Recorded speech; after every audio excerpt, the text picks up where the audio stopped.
بسم الله الرحمن الرحیم۔ بسم اللہ الرحمن الرحیم۔ رسول اللہ صلی اللہ علیہ وسلم جب نماز سے فارغ ہوتے تو 3 مرتبہ استغفر اللہ کہتے، پھر یہ پڑھتے اللہم انت السلام ومنک السلام تبارک یا ذا الجلال والاکرام۔ اے اللہ تو سراپا سلام ہے اور سلامتی تیری طرف سے ہی ہے، اے عزت و جلال والے تو برکت والا ہے۔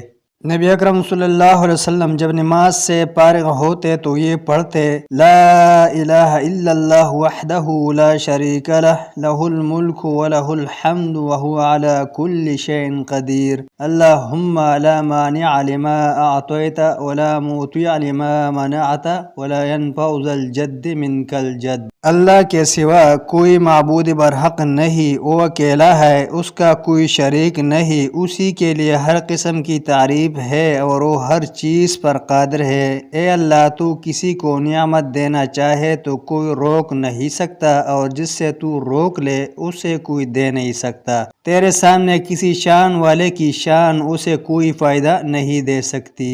حضرت عبداللہ بن زبیر رضی اللہ عنہما سے روایت ہے کہ ہر نماز سے سلام پھیرنے کے بعد نبی اکرم صلی اللہ علیہ وسلم یہ پڑھتے تھے لا الہ الا اللہ وحدہ لا شریک لہ، لہ الملک ولہ الحمد وہو علی کل شیء قدیر، لا حول ولا قوة الا باللہ، لا الہ الا اللہ ولا نعبد الا ایاہ، لہ النعمت ولہ الفضل ولہ الثناء الحسن، لا الہ الا اللہ مخلصین لہ الدین ولو کرہ الکافرون۔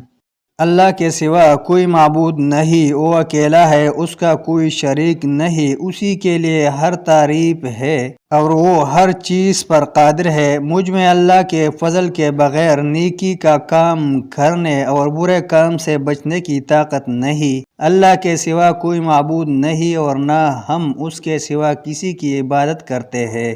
نعمت و فضل اسی کے لیے ہے اور خوبصورت ثنا بھی اسی کے لیے ہے۔ اللہ کے سوا کوئی معبود نہیں۔ دین کو ہم اسی کے لیے خالص کرتے ہیں، چاہے یہ کافروں کو برا ہی لگے۔ یہ کلمات رسول اللہ صلی اللہ علیہ وسلم ہر نماز کے بعد بلند آواز سے پڑھتے تھے۔